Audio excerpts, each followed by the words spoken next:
à tous et bienvenue sur notre plateau spécial depuis le musée Manelli à Vallauris. Nous avons une annonce exceptionnelle à partager avec vous ce soir. Après 2 ans de recherche approfondie, une découverte inédite vient d'être mise à jour ici même. Et nous avons donc invité plusieurs experts pour nous en dire plus. Tout d'abord, je passe la parole à notre correspondante sur place, Léa. Que pouvez-vous nous dire sur cette découverte fascinante? Léa?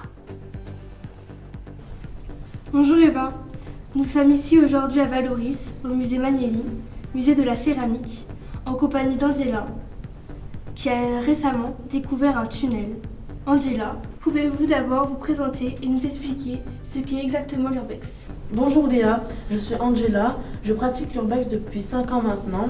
L'urbex, c'est de l'exploration urbaine qui consiste à explorer des lieux abandonnés, les documenter à l'aide de photos ou de vidéos. C'est intéressant. Et qu'est-ce qui vous a motivé à vous aventurer dans ces lieux? Alors que je me dirigeais vers ma prochaine exploration, je suis tombée sur une bâtisse en ruine près de la mairie, avec un trou menant à un tunnel. Surprise, j'ai décidé de suivre ce tunnel pour découvrir où il menait. À l'aide de la lumière de mon téléphone, je suis arrivée dans une grande salle qui me semblait être un lieu de réunion. Plus loin, j'ai repéré une inscription indiquant monastérium. Et ensuite, que s'est-il passé? Malheureusement, je n'ai pas pu continuer davantage car le tunnel était bloqué. Cependant, dans cette direction, il y avait le musée. J'ai donc pris contact avec eux et ils ont immédiatement entrepris des fouilles. Merci Angela pour ces précisions.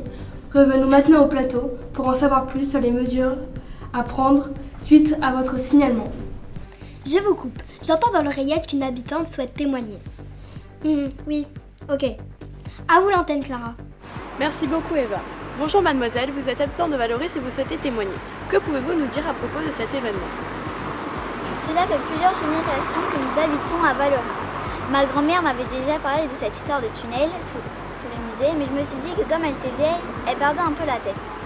Mais quand j'ai entendu parler de cette histoire de tunnel, mon cœur s'est arrêté net. Non mais vous y croyez, vous? Une ville qui était autrefois innocente et maintenant sous le feu des projecteurs?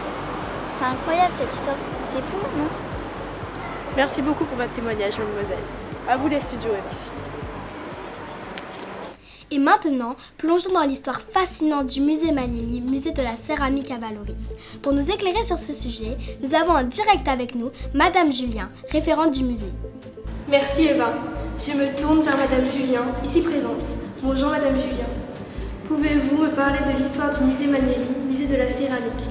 Bonjour, le musée Manelli, musée de la céramique, occupe aujourd'hui un ancien prieuré des moines de Lérins. Une petite congrégation de 4 à 10 moines, voire un peu plus, a occupé le territoire de Vallauris et l'a mis en valeur pour le compte des abbés de Lérins depuis le XIe siècle. Une communauté de moniales l'a certainement occupé également pendant quelques dizaines d'années au XIIIe siècle. Racontez-nous brièvement l'histoire du bâtiment depuis sa construction au XIe siècle jusqu'à sa transformation en musée dans les années 1970. En 1038, nous avons effectivement une attestation de l'existence de ce prieuré dans les archives. Ensuite, nous avons cette chapelle médiévale qui est située dans la cour, toujours en élévation, qui date de la fin du XIIe siècle. Puis au XVIe siècle, nous voyons un remaniement de la bâtisse qui donne une allure de château Renaissance à ce prieuré. Et la date que nous avons sur la porte est celle de 1568. À la Révolution française, le bâtiment est vendu comme bien national. Et puis dans les années 1970, ça devient le musée que nous connaissons aujourd'hui. Je vois. Une habitante nous a fait part d'une légende qui court à Vallauris depuis plusieurs générations. Existe-t-il une preuve archéologique qui attesterait d'une relation entre ce tunnel et le monastère? On a toujours raconté qu'il existait un tunnel reliant la ville de Vallauris ou le monastère à Golfe-Juan, port d'où les moines pouvaient embarquer en cas d'invasion ou en cas de danger, ou bien pour accueillir clandestinement la nuit quelques visiteurs ou visiteuses. Aujourd'hui, il est archéologiquement attesté. C'est ce que nous avons pu apprendre grâce au travail des archéologues. Incroyable! Mais quel nouvel élément a été trouvé? Alors, la grande surprise de cette campagne de fouilles, c'est que nous avons trouvé 2 objets qui apparemment sont en céramique, mais que nous n'arrivons pas à déchiffrer ni à comprendre. Et nous avons donc fait appel à un généticien et à une linguiste. Merci Madame Julien pour ces informations. Eva, à vous l'antenne. Merci Léa pour ce bel interview. Nous allons maintenant recueillir le témoignage de l'archéologue qui a fait cette découverte à Valoris, Madame Jones.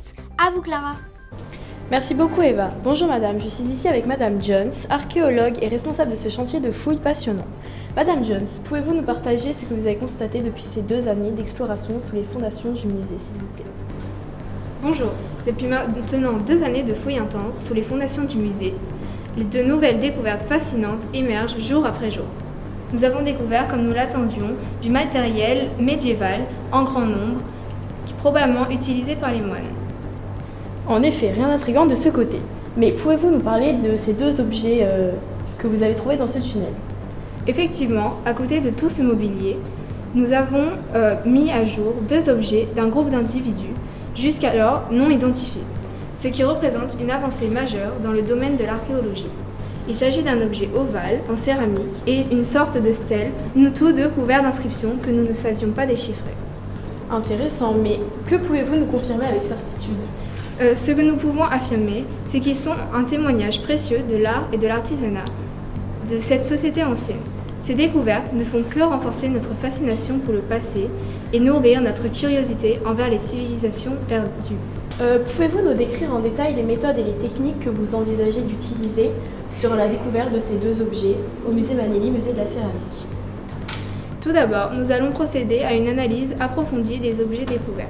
Cela comprendra des examens minutieux pour déterminer leur origine, leur âge, leur composition et leur éventuelle signification culturelle ou religieuse. Nous utiliserons des techniques telles que la datation au carbone 14, l'analyse isotopique et la spectroscopie pour obtenir des informations précises sur ces artefacts. Pouvez-vous nous expliquer quelles seront les prochaines étapes de vos recherches concernant l'histoire de la région et la mise en contexte des objets découverts? En complément, nous avons dû reprendre des recherches approfondies dans les archives historiques et les sources documentaires pour tenter de retracer l'histoire de cette région et de mettre en contexte les objets découverts. Cela pourrait impliquer l'examen de cartes anciennes, de registres d'archives, de récits de voyage ou d'autres sources écrites. Merci beaucoup Madame Jones pour toutes ces informations qui feront avancer les recherches. À vous Eva et Studio. Merci pour ce passionnant témoignage. Nous passons maintenant à une consoeur archéologue également.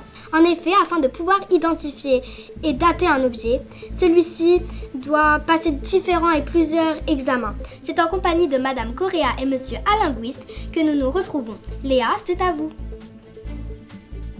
Je vous remercie Eva. Je suis en compagnie de Madame Correa et de Monsieur un linguiste. Nous vous remercions de nous recevoir dans vos locaux. Pourriez-vous nous apporter votre éclairage? Bonjour, je suis Madame Correa, archéologue. Lors de nos précédentes fouilles, nous avons fait des découvertes remarquables. Ces trouvailles sont principalement liées à l'occupation antérieure des moines, à l'époque où le musée était un monastère. Nous avons mis au jour une variété d'objets fascinants tels que des vases en céramique, des assiettes et bien d'autres encore. Nous ne nous attendons pas à entamer un nouveau chantier. En parlant de ce tunnel, pouvez-vous nous expliquer comment il chemine sous la ville? Nous avons établi qu'avant effondrement, le tunnel s'étendait du musée jusqu'au sud-est de la ville, voire plus loin encore jusqu'au golfe Jouan. Nous évoquons même l'hypothèse que le tunnel irait jusqu'au site de l'Héras, notamment Saint-Honorat. Pouvez-vous nous parler de l'étrange découverte que vous avez faite dans ce tunnel? Les nouvelles fouilles demandées par la direction du musée ont amené à déterrer 2 objets qui n'ont absolument rien à voir avec les moines.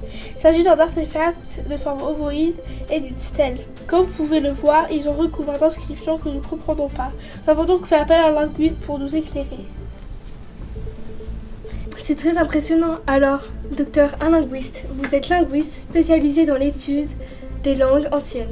Pouvez-vous nous expliquer comment vous abordez l'étude d'une écriture ancienne?